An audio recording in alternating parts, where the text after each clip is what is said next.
Assalamualaikum warahmatullahi wabarakatuh. Eh, Pertama, perkenalkan nama saya Muhammad Asbi Nasution dengan NIM F1D1250050 dari program studi Teknik Pertambangan. Di sini saya akan membahas tentang ledakan pada tambang bawah tanah. Topik ini saya pilih karena fenomena ledakan ini masih sering terjadi dan dampaknya sangat serius. Nah, berdasarkan berita dari media The Guardian, pada tanggal 22 Mei 2026 terjadi ledakan di Liuanshengyu Mine, tambang batubara bawah tanah di Shanxi, Cina. Pada kejadian ini terjadi bencana paling mematikan di Cina sejak 2009 dengan 123 orang dilarikan ke rumah sakit dan 755 personel darurat dikerahkan untuk penyelamatan. Nah, yang bikin miris dari tambang ini, sebenarnya tambang ini sudah masuk daftar tambang berbahaya sejak tahun 2024 karena kadar gasnya yang tinggi. Tapi ledakan masih bisa saja terjadi. Nah, dari kasus ini kita bisa lihat bahwa ledakan tambang bawah tanah adalah ancaman yang sangat serius, yang masih terjadi sampai sekarang. Nah, pertanyaannya, apa penyebab dan bagaimana cara mencegahnya? Nah, itu yang akan kita bahas di video ini. Nah, untuk mendukung pembahasan dari topik yang saya pilih ini, di sini saya menggunakan referensi jurnal, yaitu jurnal yang berjudul Rancang Bangun Sistem Pemantauan Terpadu Keselamatan Kerja Tambang Bawah Tanah yang ditulis oleh Hasniati Astika dan Zulkifli Pulungan, yang diterbitkan di Jurnal Teknologi Mineral dan Batubara pada tahun 2017.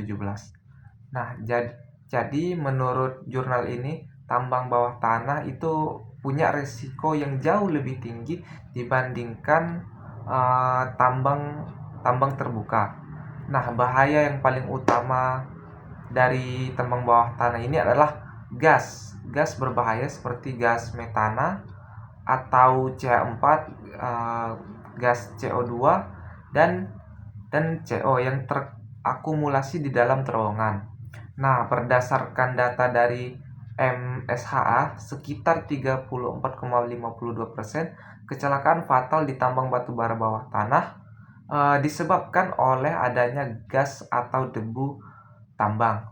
Nah, penyebab utamanya adalah tidak adanya atau kalaupun ada sistemnya tidak terpasang dengan benar. Nah, selain itu,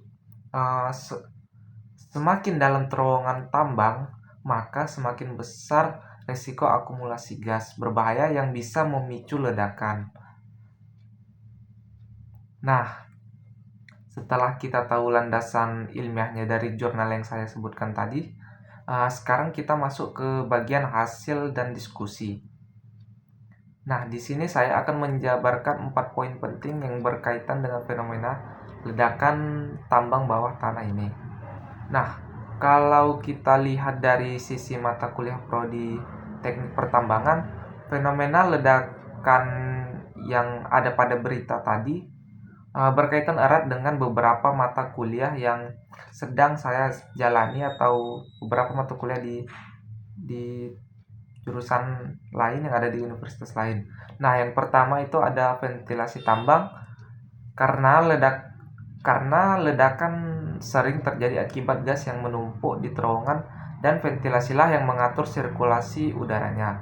Nah, lalu ada K3 tambang yang membahas cara mencegah kecelakaan seperti ledakan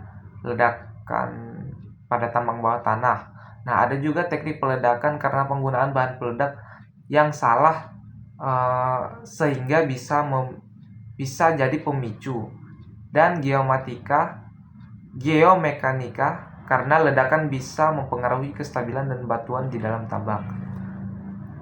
Nah, selain dari sisi prodi, fenomena ledakan tambang ini juga berkaitan dengan mata kuliah dasar atau sains. Nah, yang pertama kimia. Karena ledakan terjadi dari reaksi pembakaran gas metana dengan oksigen di dalam terowongan. Lalu yang kedua ada fisika. Karena ledakan menghasilkan gelombang tekanan yang sangat kuat, maka gelombang tekanan bisa merusak struktur tambang.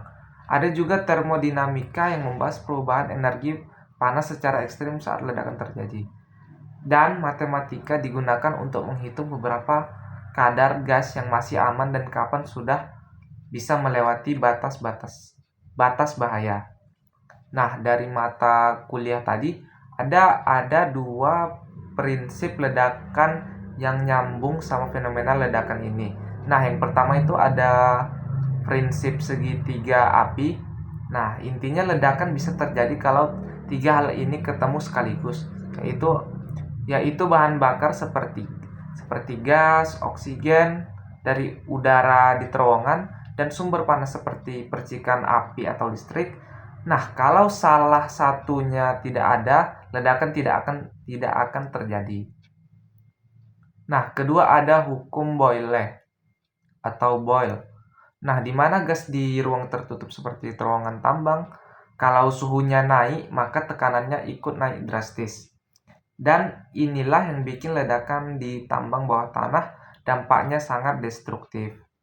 Nah, setelah kita tahu penyebabnya, sekarang kita bahas solusinya.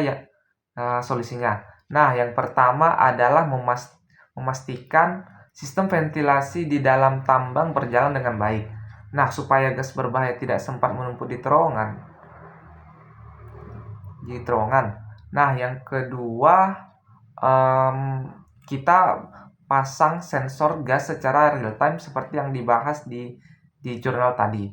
Nah, jadi kalau kadar gas sudah mulai tinggi, bisa langsung terdeteksi sebelum terlambat melalui sensor yang kita pasang tadi. Nah, yang ketiga, kita terapkan SOP yang ketat soal penggunaan alat di dalam tambang, terutama alat yang bisa menimbulkan percikan api.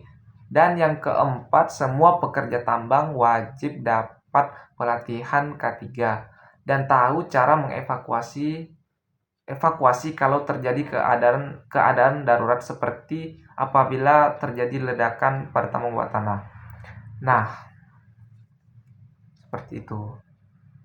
Nah, jadi kesimpulannya, ledakan pada tambang bawah tanah adalah fenomena yang sangat berbahaya dan masih terjadi sampai sekarang.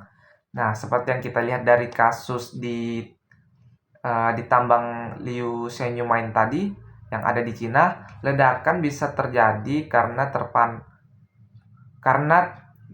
akumulasi gas metana yang tidak terpantau dengan baik. Nah, dari sisi ilmu fenomena ini berkaitan dengan mata kuliah ventilasi tambang, K3, kimia, dan fisika. Dan dua prinsip utama yang mendasarinya adalah segitiga api dan hukum Boyle. Nah, intinya ledakan bisa dicegah kalau sistem pemantauan gas dan ventilasi di dalam tambang dikelola dengan serius. Nah, untuk saran dari kejadian yang tadi, saya rasa perlu ada evaluasi ulang terhadap sistem pemantauan gas di tambang-tambang yang sudah masuk daftar merah bahaya. Nah, seperti kasus di tambang yang ada di Cina tadi, sebenarnya sudah terdeteksi bahaya sejak tahun 2024, tapi ledakan dapat masih terjadi. Nah, jadi bukan dipasang saja sensornya, tapi kita tindak lanjuti juga kejadiannya dengan harus cepat dan sigap. Sekian penjelasan saya mengenai ledakan tambang bawah tanah. Semoga apa yang saya sampaikan tadi dapat bermanfaat bagi kita semua dan bagi saya sendiri. Dan semoga dengan materi yang saya bawakan tadi, semoga kita bisa memahami pentingnya menjaga keselamatan dan cara mencegah terjadinya ledakan pada tambang bawah tanah dengan menerapkan K3 dan ilmu-ilmu sains yang kita pelajari dalam kehidupan sehari-hari. Nah, sekian dari saya akhiri. Wassalamualaikum warahmatullahi wabarakatuh.